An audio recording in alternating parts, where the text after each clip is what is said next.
why a narcissistic family only finds scapegoats behind closed doors. Do you have a narcissistic parent who showered people outside the home with deference, respect, and charm?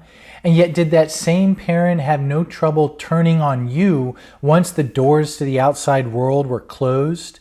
And did you have to worry constantly about your narcissistic parent or partner feeling embarrassed by something you did when out in public? You may have experienced your narcissistic parent or partner to have two faces. One for you where seemingly anything would go, and one for the outside world where they acted like a people pleaser to others. If that's the case, then today's video is for you. There's a good reason why a narcissistic parent has no trouble acting abusively to those closest to them while exalting those further away from them. And in today's video, I'm going to explain in depth why this often happens and offer some case examples. Next, I'll explain how this can lead to the belief that your opinion about others is far less important than their opinion about you.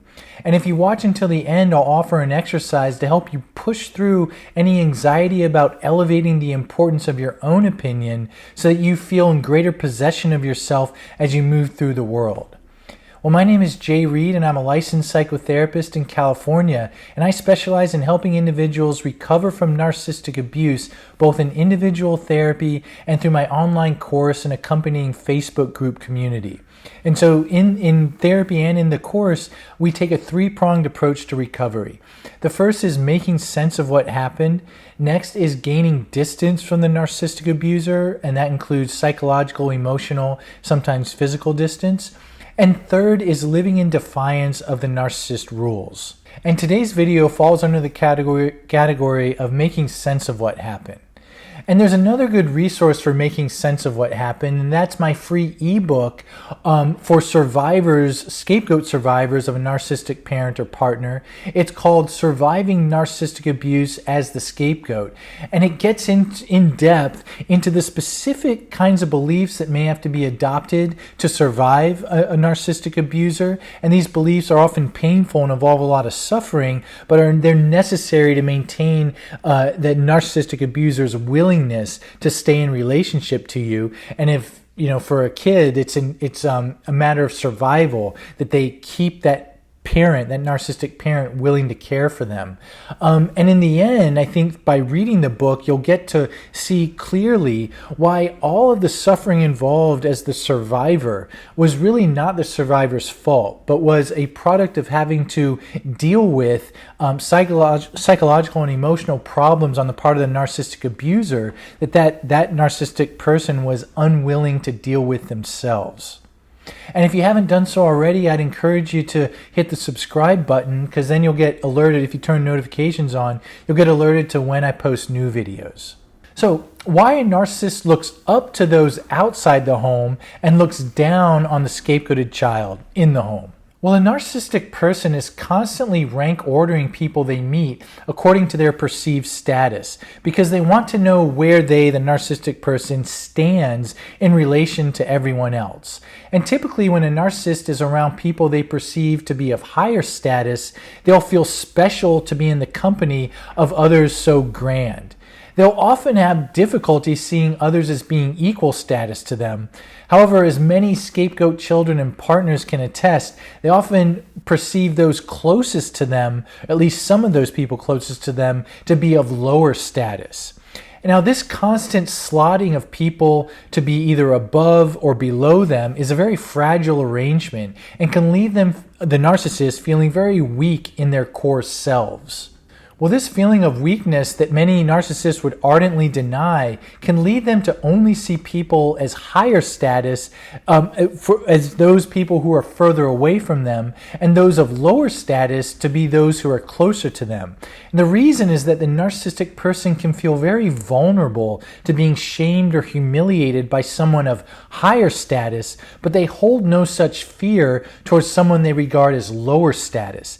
And all of that is a product of their this primitive psychological defense mechanism known as splitting, where they're sort of often arbitrarily say these people are higher status, these people are lower status, and so I want to be included amongst the higher status people, but it's also scary because what if they see me as lower status and I'm thrust down here? And then artificially, when they interact with the supposed lower status folks, they can operate kind of without shame, without fear of that kind of fall from grace that they certainly experience when in the company of the people they perceive as higher status. But again, that's a product of this splitting that happens in the narcissistic person's psychology. Well, what does all this have to do with scapegoating? Well, I think a lot. I think it explains why a family headed by a narcissistic parent may show a ton of respect and deference to authority outside the family while having no problem being emotionally abusive and or neglectful towards members of their own family because they perceive them to be of lower status, particularly the scapegoated child of the family. The external authority poses that danger of rejecting the narcissistic parent, and that would of course be intolerable to the parent, while the child who's thrust into the role of scapegoat depends on that parent for their own survival. So there's really no risk of humiliating rejection if the narcissistic parent, treats that child poorly. And here's a case example. Mike will call, again, it's fictional and completely anonymized, but Mike was in therapy after surviving as the scapegoat to a narcissistic mother. He would recall how she would act exceedingly charming towards anyone she encountered outside the family home, that, whether it was teachers, other parents, or even his friends. They'd see a mother who was interested in what they had to say, laughed at their jokes, and she would constantly ask them questions about themselves.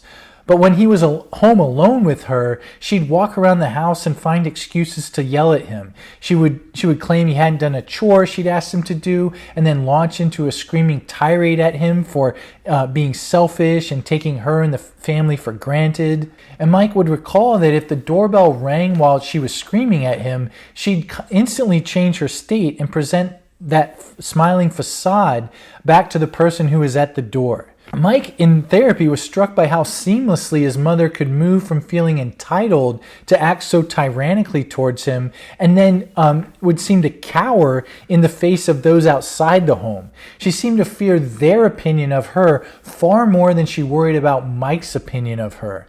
And unfortunately, this damaged Mike's own sense of self-worth to have her regard him as lower status than so many others in his life, such that she didn't care about or seem to care about his opinion of her. And he understandably adopted the belief that his opinion of others is less important than their opinion of him. And in another, again, anonymized fictionalized example, Tiffany was a scapegoat survivor of a narcissistic father, and she'd recall how he would want to drive around their hometown and look at homes that were extremely expensive. He'd tell her that the people who owned those homes had great lives and were really important and deserved their admiration.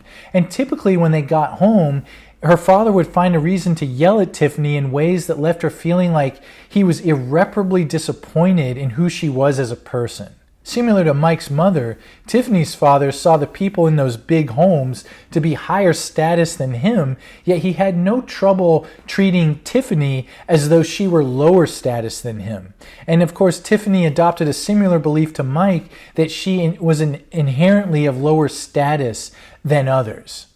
Well, Mike and Tiffany's beliefs about themselves may not be that uncommon for scapegoat survivors of narcissistic abuse. I think it can be hard not to assess the status of oneself and others when you've been treated this way for so long.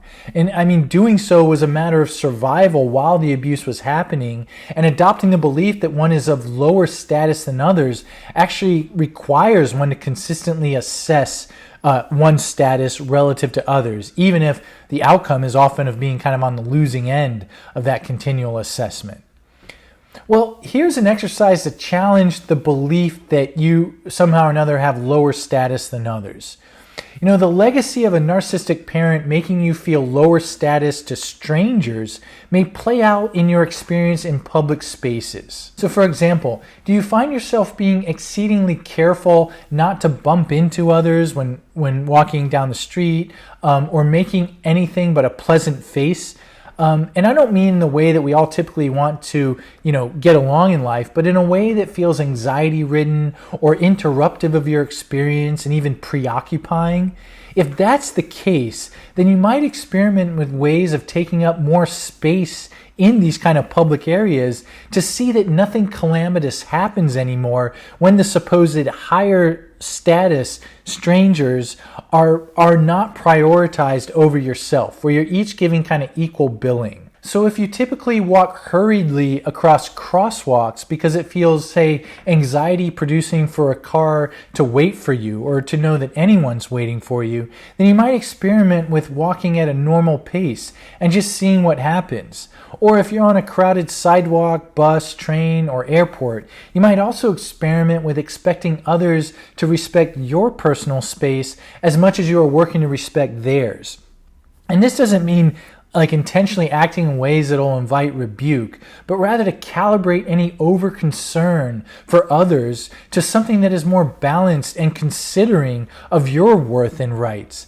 I mean, if you've seen the movie Fight Club, this is not a suggestion to engage in like Project Mayhem, where they kind of go out and deliberately act provocatively to try to kind of get people to get really hostile and antagonistic towards them. It's not that. If anything, it might be something like Project Equal Rights, a lot less catchy, but way less subversive. And I think it is a good practice. It's something that is productive. In essence, the thrust here is to practice treating yourself as having equal status to those in public or to sort of strangers. And I'm sure that this exercise can take many forms, but whatever the ones are that you decide on, you might make a list of the 5 least to most anxiety triggering things you can do to kind of claim your equal status. And once you do that, I'd encourage you to write quick journal entries on how your experiments go. And I think that as you continue to practice these ways of being and you don't face the abuse that would have happened in the past for presuming equal status, that over time you get to even enjoy that experience of taking up the space that you're just inherently allotted in this world. And again, with the safety that nothing bad anymore is going to happen by doing so. Again, I mean all of this in a very measured way. I'm not at all advocating kind of like taking forever to cross the crosswalk, because that's probably going to result in a car honking, of course. But only in instances where you kind of catch that, hey, I think I'm kind of over concerned about how much space I'm taking up and trying to kind of incrementally take up a little more space. I think if you've gone through this kind of treatment, there's a lot of room to run that is well within the bounds of kind of like acceptable social behavior. And relatedly, I'd say acts of self-care implicitly say that you have a status worth caring about. And if you haven't already, I recommend checking out my free webinar on 7 self-care strategies to recover from narcissistic abuse. And you can find the link in the description box below or by clicking here. Well, thanks for watching today's video. I think this theme of determining how artificially you had to kind of believe that your status was less than that of the narcissistic abuser while observing that same person to hypocritically regard others as being somehow or another higher status is such an important kind of concept to grasp in the process of recovery to begin to kind of debunk it. Because, the truth is that, of course, you were never of lower status. And the problem in all this is I think the narcissistic abusers' difficulty to kind of live in a world where people have shared equal status. Status, I think, is always characterized as a scarce commodity in the narcissistic abuser's psychology. And the point of this video is to get to see that and begin to kind of curate for yourself a different world where status is sort of granted you and you're entitled to kind of an equal status, and to sort of live in accordance with that. Well, thanks for watching. And I really look forward to posting these videos each Sunday, and appreciate again everyone's continued engagement with the channel, comments on the videos, stating what you'd like to see in future videos, as I really want to make that an ongoing focus here. And again, your continued support and validation of one another is just so great to see. Well, good. I hope everyone has a good week, and I will see you next Sunday. Take care.